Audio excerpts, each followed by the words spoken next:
بسم اللہ الرحمن الرحیم۔ حضرت حازم سلمہ بن دینار کی زندگی کا سبق آموز واقعہ، دنیا کی چمک اور آخرت کی حقیقت۔ مدینہ منورہ کی فضاؤں میں ایک وقت ایسا بھی گزرا جب لوگ حضرت حازم سلمہ بن دینار کو علم، تقوی اور زہد میں مثال کے طور پر پیش کرتے تھے۔ ان کا لقب ابو حازم تھا اور وہ تابعین کے جلیل القدر بزرگوں میں شمار ہوتے تھے۔ ان کا دل ہمیشہ آخرت کی فکر میں رہتا، زبان پر نصیحت کے موتی اور چہرے پر خدا خوفی کی جھلک۔ وہ دنیا کی زینت سے دور سادہ لباس میں رہتے، مگر علم و حکمت میں ایسے بلند تھے کہ بڑے بڑے حکمران بھی ان کے سامنے ادب سے بیٹھا کرتے۔ خلیفہ کا دربار اور ابو حازم رحمۃ اللہ تعالی علیہ۔ ایک دن کا واقعہ، خلیفہ سلیمان بن عبد الملک مدینہ آیا۔ وہ اپنی شان و شوکت میں مست، دنیا کی دولت اور اقتدار کی چمک سے گھرا ہوا تھا، لیکن مدینہ کے کچھ علماء نے اسے بتایا، اے امیر المومنین، اگر آپ واقعی دین کا نور دیکھنا چاہتے ہیں تو ابو حازم سے ملاقات کیجئے۔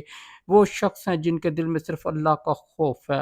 خلیفہ نے حکم دیا انہیں میرے پاس لایا جائے، لیکن ابو حازم نے فرمایا، میں کسی بادشاہ کے دربار پر نہیں جاتا، اگر اسے مجھ سے بات کرنی تو خود آئے۔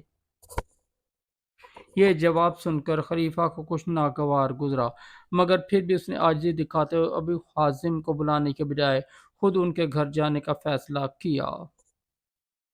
ملاقات کا لمحہ، جب خلیفہ اپنے درباریوں کے ساتھ حضرت ابو حازم کی سعادت سے گھر میں داخل ہوا تو وہاں نہ قیمتی قالین تھے، نہ سنہری برتن، صرف ایک چٹائی، ایک پرانا برتن اور ایک چراغ۔ خلیفہ نے حیرت سے پوچھا، ابو حازم، کیا آپ دنیا سے اتنے بے نیاز ہیں، کوئی آسائش نہیں رکھتے؟ ابو حازم مسکرا کر بولے، اے امیر، دنیا ایک پل ہے جو گزر رہی ہے، عقل مند اس پر محل نہیں بناتا بلکہ اس سے آخرت کی طرف زیادہ راہ لیتا ہے۔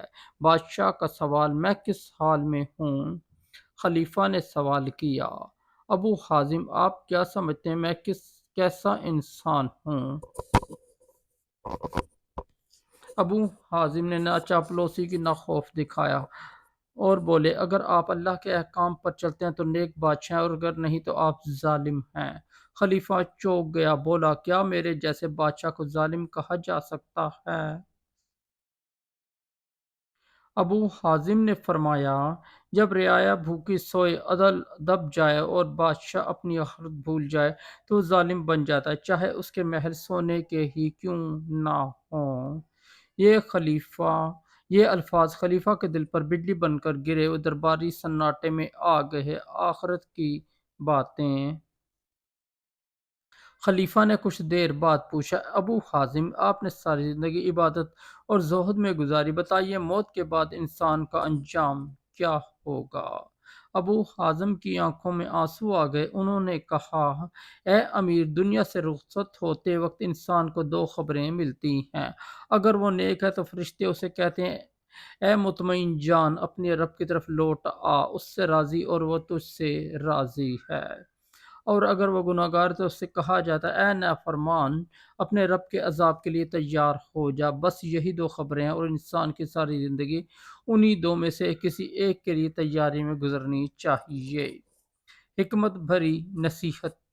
خلیفہ نے پوچھا، اے ابو حازم، کیا کوئی ایسا عمل ہے جس سے میں اللہ کا قرب حاصل کر سکوں اور اپنی آخرت سنوار سکوں؟ ابو حازم نے فرمایا، ہاں، تین چیزیں اپنا لو۔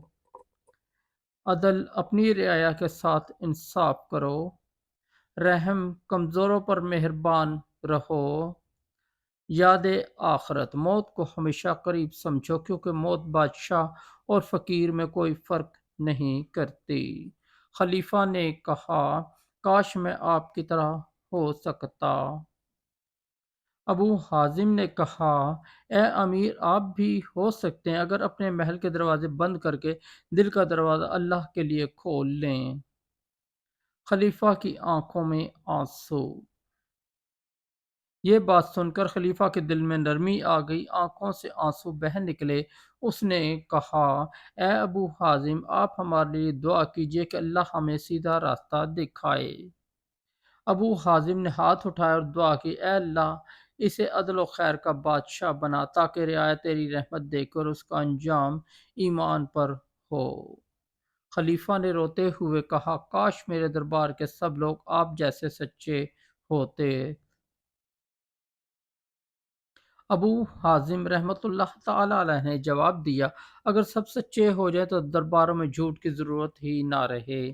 آخری ایام، حضرت ابو حازم کی زندگی کے آخری دن بھی عبادت، نصیحت اور صبر میں گزرے۔ ایک دن ایک شاگرد نے پوچھا، استاد محترم، آپ اس دنیا سے جاتے وقت کیا پیغام دینا چاہیں گے؟